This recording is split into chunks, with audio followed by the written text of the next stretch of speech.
ચલો વિદ્યાર્થી મિત્રો,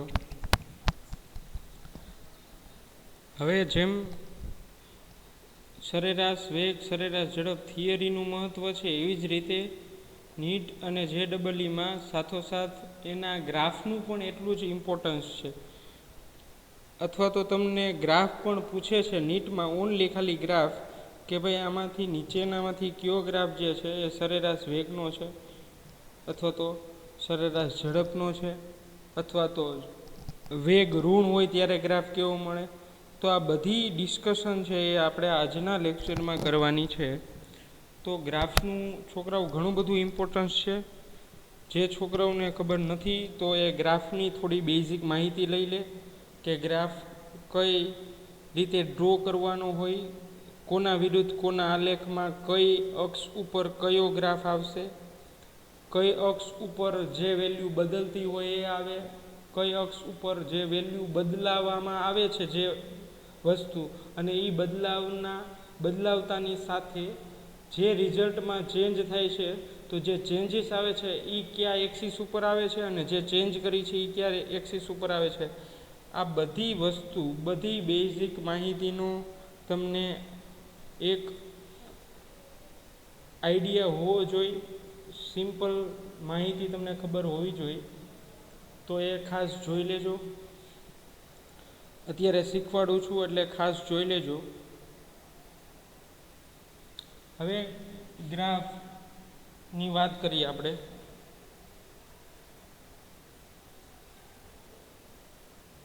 બેઝિક ગ્રાફ માટે સપોઝ કે તમને ગ્રાફ એટલે કે આલેખ આપેલો હોય એક્સ વિરુદ્ધ ટી, અને આમ વચાય એક્સ વર્સિસ ટી, અથવા તો ગુજરાતીમાં એક્સ વિરુદ્ધ ટીનો ગ્રાફ.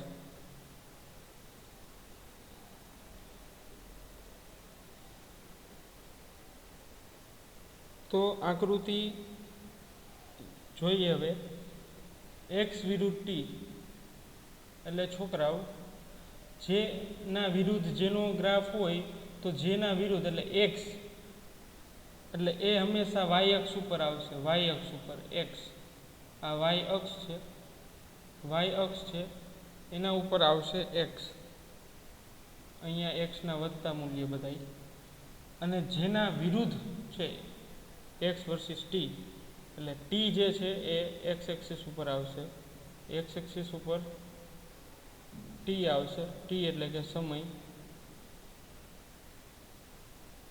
પછી જે તમે વધારતા હોય અથવા તો જે વસ્તુ કોન્સ્ટન્ટલી બદલતી હોય, તો એ હંમેશા એક્સ એક્સિસ ઉપર આવશે, એક્સ અક્ષ ઉપર આવશે. એક્સ અક્ષ ઉપર આવશે. સમય એ સતત બદલતો હોય છે, 1 સેકન્ડ 2 સેકન્ડ, એમાં એવા ચેન્જીસ ફ્લક્ચ્યુએશન નથી આવતા.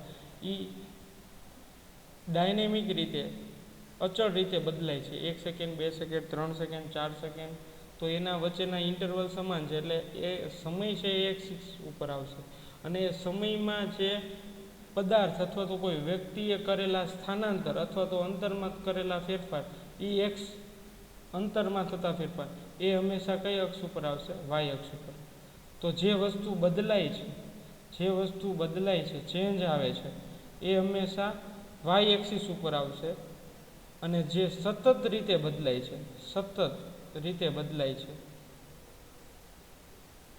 સતત રીતે બદલાય છે, એ હંમેશા એક્સ અક્ષ ઉપર આવશે. આટલું યાદ રાખવાનું છે. ચલો, આટલી માહિતી તમને ખબર હોવી જોઈએ, જેથી કરીને પ્રોબ્લેમ થાય નહીં. તો આ ગ્રાફનું ફંડામેન્ટલ થઈ ગયું.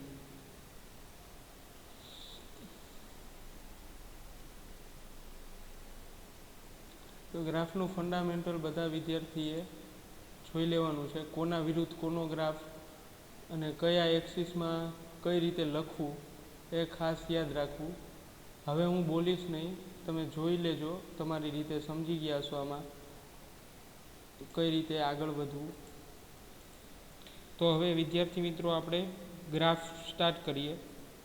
કે સરેરાશ વેગનો ગ્રાફ આપણે અત્યારે ચર્ચા કરવાના છે. આલેખની.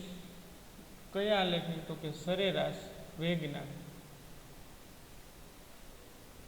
આલેખ, એમાં પહેલો આલેખ સરેરાશ વેગ ધન હોય ત્યારે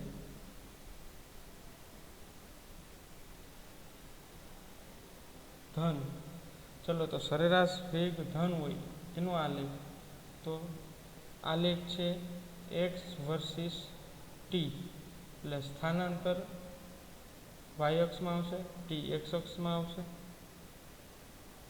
તો સરેરાશ વેગનું મૂલ્ય ધન ક્યારે મળે, એનો ગ્રાફ કેવો મળે, તો કે આવી રીતે.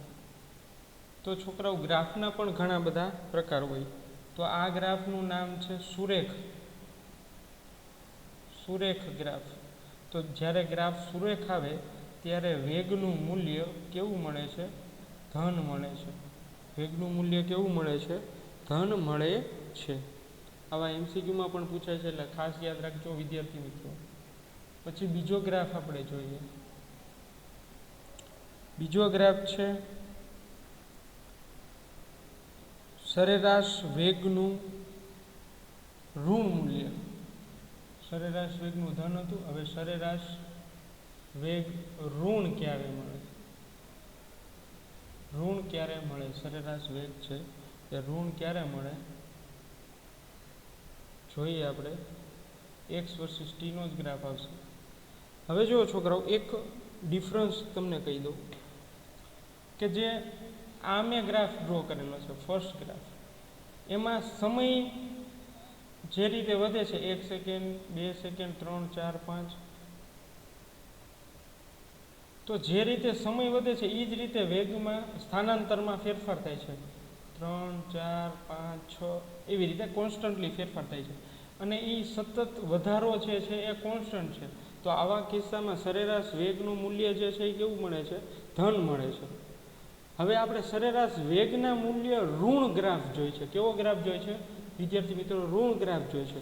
તો ઋણ ગ્રાફમાં કઈ રીતે થશે છોકરાઓ, તો કે ઋણ ગ્રાફમાં સતત રીતે ઘટતો હશે, એટલે પહેલાં વેગ વધારે હશે અને પછી સતત ઘટતો હશે, એટલે આવી રીતે એનો ગ્રાફ મળશે. ઋણનો ગ્રાફ આવી રીતે મળે છે. આમાં વેગનું મૂલ્ય આવશે ઋણ અને આમાં વેગનું મૂલ્ય થશે ધન. ચલો સમજાય છે. આનો ગ્રાફ આ ડાયરેક્શનમાં છે, આનો ગ્રાફ આ ડાયરેક્શનમાં વધે છે. અહીંયા એક સ્થાનાંતર મહત્તમ હતું, પછી ધીરે ધીરે સ્થાનાંતર ઘટતું જાય છે અને કેવું થઈ જાય છે, શૂન્ય થઈ જાય છે. ચલો શૂન્યની નજીક પહોંચી જાય છે. ચલો એક વસ્તુ યાદ રાખજો, વેગ ઋણ મળે છે અને ધન મળે છે. હવે એક્ઝામ્પલ હું તમને આપવાનું. સપોઝ કે આવો ગ્રાફ ક્યારે મળે, સપોઝ કે કોઈ પદાર્થ અથવા તો કોઈ વ્યક્તિ 50 કિમી/હની સ્પીડથી ઓલરેડી જાય છે, અથવા તો એનું સ્થાનાંતર જે છે એ સતત ઘટે છે, એટલે એની સ્પીડ જે છે એ ધીમી પડીને લગભગ 10 કિમી/h થઈ ગઈ. તો આમાં વેગનું મૂલ્ય કેવું આવે વિદ્યાર્થી મિત્રો, ઋણ આવશે. વેગનું મૂલ્ય કેવું આવશે, ઋણ થશે. ચલો, અને છેલ્લો ગ્રાફ, ત્રીજો ગ્રાફ, વેગનું મૂલ્ય શૂન્ય. સરેરાશ વેગનું મૂલ્ય શૂન્ય. સરેરાશ વેગ શૂન્ય.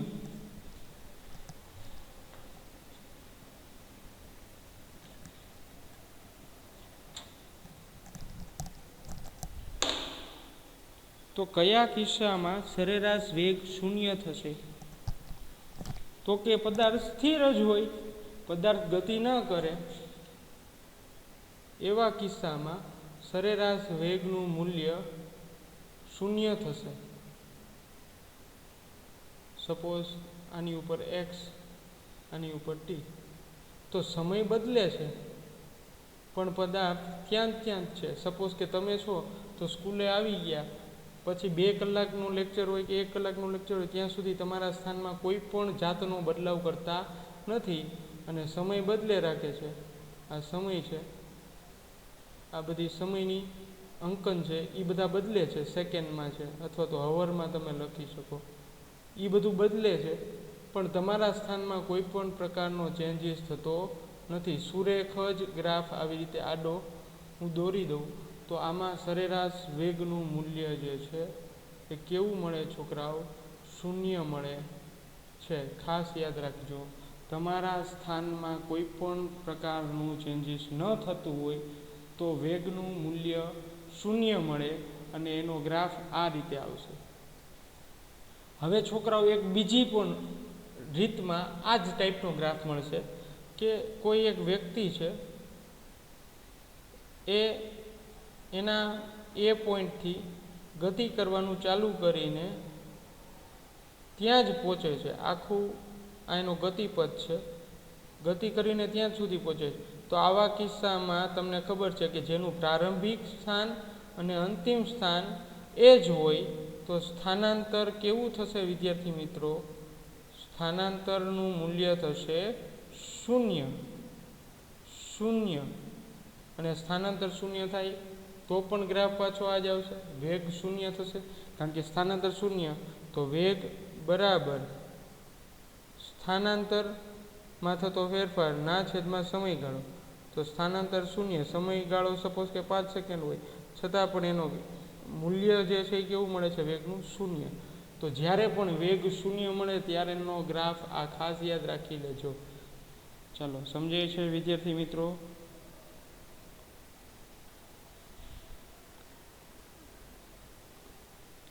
તો આ જે ત્રીજો ગ્રાફ દોરેલો છે છોકરાઓ, તો એ ત્રીજો ગ્રાફ સ્થાનનો ગ્રાફ પણ કહેવામાં આવે છે. સ્થાન માટેનો ગ્રાફ ને ત્રીજા ગ્રાફ સાથે સરખાવી શકાય છે. સ્થાનનો ગ્રાફ પણ કહેવાય છે શૂન્ય. આ ગ્રાફને સ્થાનનો ગ્રાફ પણ કહેવાય છે. સ્થાનનો ગ્રાફ,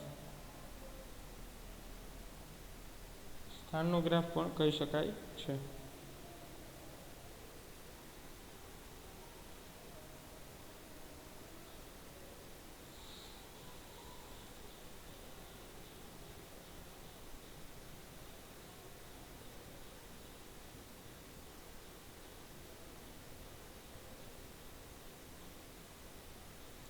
હવે આના પછી છોકરાઓ અનિયમિત વેગનો ગ્રાફ જોવાનો છે આપણે. આના પછી ત્યારબાદ ગ્રાફમાં આપણે અનિયમિત ગતિનો પણ ગ્રાફ જોવાનો છે. તો પહેલાં તો આપણે ડેફિનેશન જોઈએ કે નિયમિત ગતિ અને અનિયમિત ગતિ. તો અનિયમિત ગતિ એની ડેફિનેશન શું થશે પહેલાં તો જોઈએ. અનિયમિત ગતિની ડેફિનેશન શું થશે?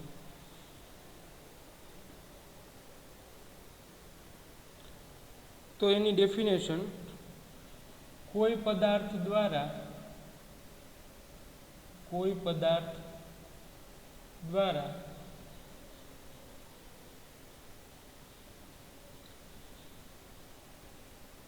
જુદા જુદા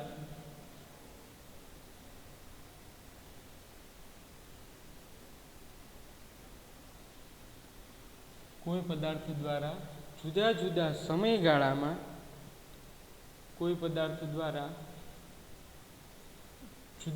સમયગાળામાં જુદા જુદા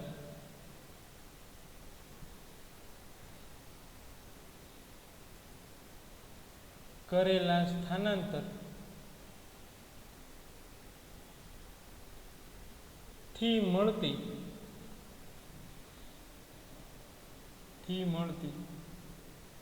ગતિને કેવી ગતિ કહેવાય છે વિદ્યાર્થી મિત્રો? અનિયમિત ગતિ કહેવાય છે. અનિયમિત ગતિ કહે છે. ચલો, અનિયમિત ગતિ સમજાણું વિદ્યાર્થી મિત્રો? જુદા જુદા સમયગાળામાં અથવા તો જુદા જુદા સમયગાળામાં કપાતું જુદું જુદું અંતર અથવા તો જુદું જુદું સ્થાનાંતર ને આપણે શું કહીએ છીએ? એ મળતી ગતિને આપણે શું કહીએ છીએ? ડેફિનેશનમાં અનિયમિત ગતિ કહેવામાં આવે છે. તો અનિયમિત ગતિનો આલેખ આપણે જોવો છે. તો અનિયમિત ગતિનો આલેખ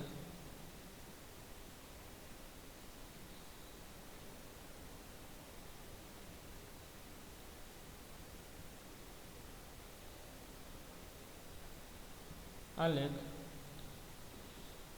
આવશે એક્સ વિરુદ્ધ ટી, એટલે કે એક્સ વર્સિસ ટીનો ગ્રાફ. જોઈએ આપણે અનિયમિત ગતિ માટેનો ગ્રાફ.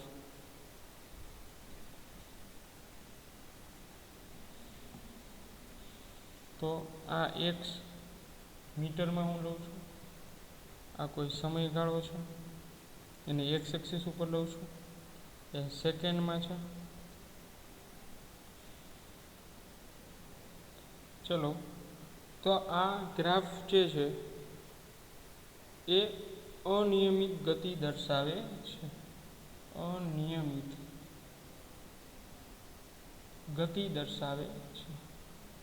જે લોકોને નથી સમજાતું કે આ ગ્રાફ કઈ રીતે અનિયમિત ગતિ દર્શાવે, તો હું તમને સમજાવું. જો પહેલાં 0 સેકન્ડ છે, એ દરમિયાન પદાર્થે ઓલરેડી કંઈક સ્થાનાંતર કરેલું છે, 2 એકમ જેટલું સ્થાનાંતર કરેલું છે. પછી જેમ જેમ સમયમાં બદલાવ થતો જાય છે, જુદા જુદા સમયગાળામાં, એટલે 1 સેકન્ડ, 2 સેકન્ડ, 3, 4, 5, 6, 7, 8, 9 અને 10, તો જુદી જુદી સમયગાળામાં 4, 6, 8 અને 10, તો જુદું જુદું સ્થાનાંતર જોવા મળે છે. એક સરખું સ્થાનાંતર થતું નથી. જુદા જુદા સમયગાળા માટે સ્થાનાંતર કેવા મળે છે? જુદા જુદા. જો મેં તમને અહીંયા પ્લોટ કરીને દર્શાવ્યું છે કે 5 સેકન્ડમાં આટલું સ્થાનાંતર થાય છે, પછી 2 સેકન્ડમાં આટલું થાય છે, તો આનો તમે સ્લોપ પણ વ્યવસ્થિત લઈ શકો નહીં. ગ્રાફ લેવામાં ઢાળ લેવામાં પણ પ્રોબ્લેમ થાય. તો આ અનિયમિત ગતિ માટેનો આલેખ છે.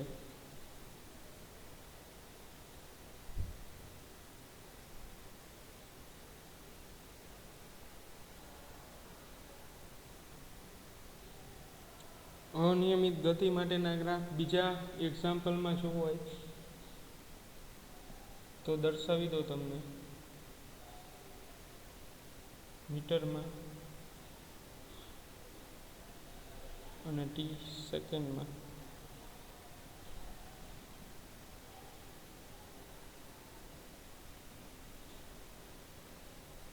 તો આ પણ અનિયમિત ગતિનો ગ્રાફ છે.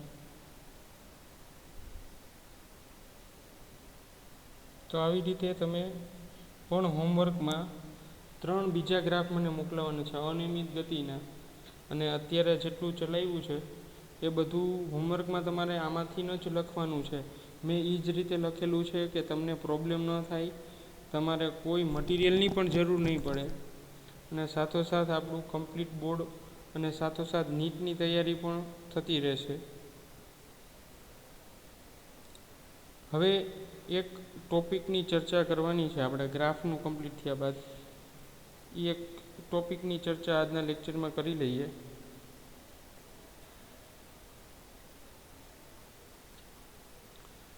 એ છે નિર્દેશ ફ્રેમ. એ ટોપિકનું નેમ છે નિર્દેશ ફ્રેમ. ટેક્સ્ટબુકમાં બહુ ઓછો ઉલ્લેખ છે, પરંતુ આપણે નીટના MCQ માટે એ કન્સેપ્ટ સમજવો જરૂર છે. નીટ માટેનો કન્સેપ્ટ છે. ખાસ વિદ્યાર્થી મિત્રો હવે ધ્યાન રાખો, નીટ માટેનો ખૂબ જ અગત્યનો કન્સેપ્ટ છે નિર્દેશ ફ્રેમ. આપણે આ શબ્દથી જ પરિચિત થવું છે. નિર્દેશ ફ્રેમ, અથવા તો આને તમે રેફરન્સ ફ્રેમ પણ કહી શકાય. તો ખાસ ટેક્સ્ટબુકમાં બહુ ઓછો ઉલ્લેખ છે, પરંતુ નીટના કોઈ પ્રોબ્લેમ સોલ્વ કરતા હોય ત્યારે રેફરન્સ ફ્રેમ તમને આપેલી હોય એવા શબ્દ વારંવાર બોલતા હોય.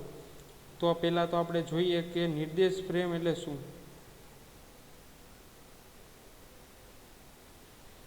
અને એની જરૂર ક્યારે પડે છે, તો કે કોઈ પણ નિર્દેશ ફ્રેમની વાત કરી છે, કોઈ પણ ઘટના વર્ણન કરવા માટે, કોઈ પણ ઘટના વર્ણન કરવા માટે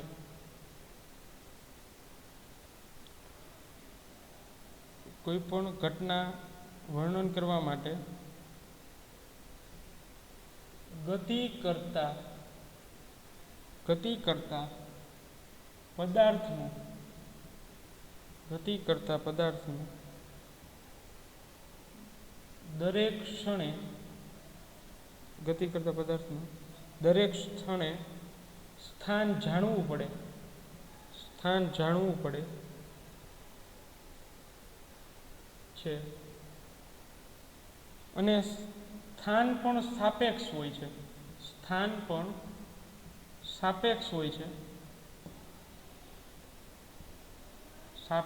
છે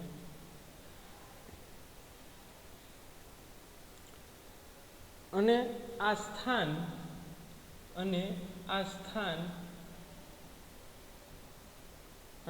સ્થાન નક્કી કરવા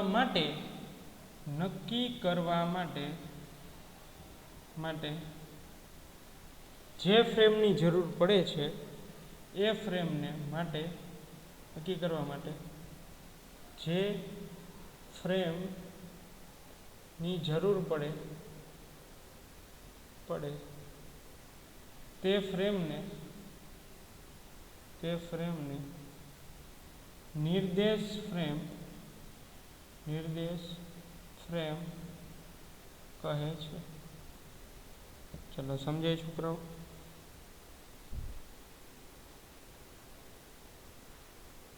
એક એક્ઝામ્પલ આપું કે જેથી કરીને તમને સમજાય. સપોઝ આ કોઈ એક સમતલ છે, એમાં આ પદાર્થના જુદા જુદા સ્થાન છે.